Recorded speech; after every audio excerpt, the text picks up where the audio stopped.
Today marks the 7th anniversary of that looting. It happened on April 10th, 2003.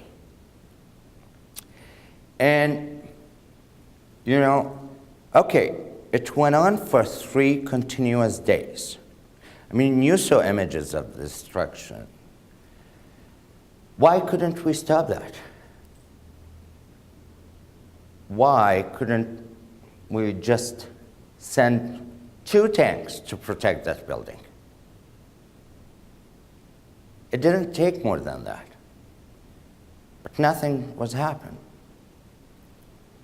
Nothing happened during that time, although Donnie George, which you saw him speaking, pleaded, you know, with the authorities to have, you know, protection for the museum. But that didn't happen.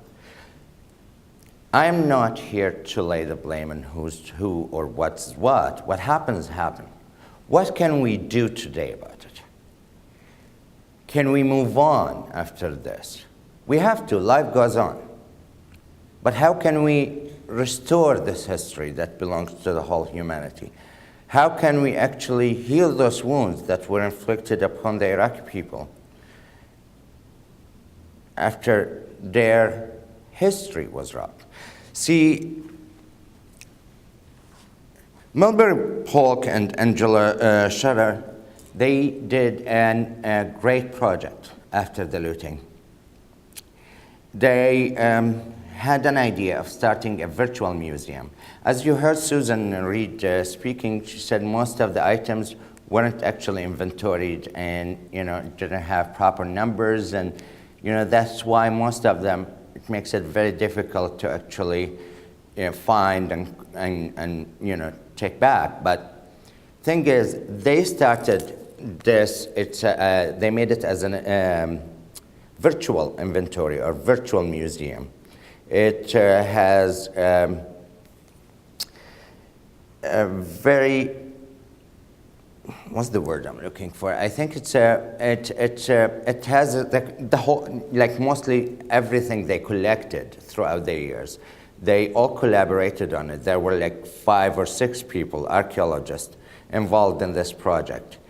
And they try to collect pictures from every site they know and from all the databases that exist about the museum and what's known about the museum. And they wrote the history about it. And they made it into a book and into a virtual museum that you can see everywhere. The United States State Department did give a grant to the museum in 2009 for $19 million. Was that enough? No.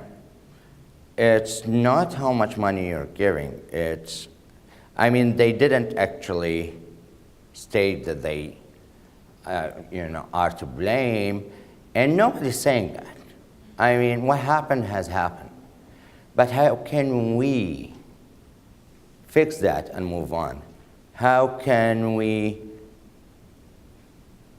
heal the people of Iraq? How can we heal Iraq that is suffering from so many wounds nowadays? This is one thing that we really can work on. And I'm going to give out a questionnaire after my presentation. I would like you to give your opinion on what we should do. What are the possible things that we, as world community, as, you know, individuals in this globe, how can we do our part? And how can we prevent such a thing from ever happening again anywhere else in the world? What can we do about it? And can we just look at it, oh, too bad, you know, what was lost is lost, and that's that? No. We have an opportunity here to build on this. We are out to make sure that this is not going to happen anywhere else, ever again. The last couple of days, Egypt hosted a big conference on the protection of cultural heritage around the world. And Iraq was presented there, of course. And there were About 20 countries participated in that conference, and the conference is still going on. And just to put more measure, this conference is the first of its kind, and they finally realized that there are measures need to be put in place to find and return back to its origins the artifacts that were stolen from all these countries, not only Iraq. But that's why we're here today. I want this to be a collaboration between everybody. I want to see possible solutions. What should we do about this problem?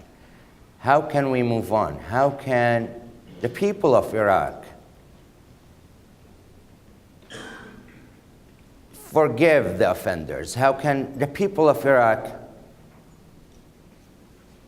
understand what happened and move on? How can they start? What about the children of Iraq? What are we going to tell them in the future? That this disaster happened and this was, blah, blah, blah. We don't want to blame. We don't want to live in the past. The past is past. I'm thinking about this like we need to move on. So we need to have some parts of us that's healed. I mean, Dr. Bahar is a psychiatrist here, and he works with that for a long time. And he knows how difficult it is for people when it is difficult enough when you lose a family member or your house or anything else, but when you lose your whole history, the history of your family, the history of your people, you don't belong anymore. What are you going to belong to? You don't have any history to be proud of. What about the future generations? So that's why, exactly the reason why I wanted to do this. I really wanted to establish a dialogue about this. And I want all the possible answers that we can come up with, and for anybody to provide whatever ideas they can, that we can move on. As I said, I'm going to start a blog, and I'm going to start a dialogue between the Iraqi people and the American people.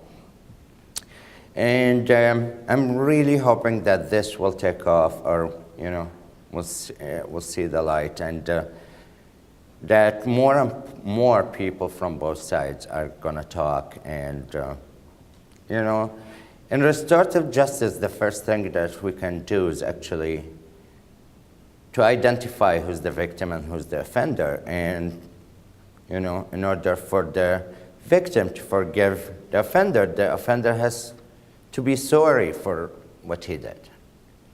That's all what we're looking for. At the end, I wanted to thank everyone that came here and supported my cause and supported me on this day.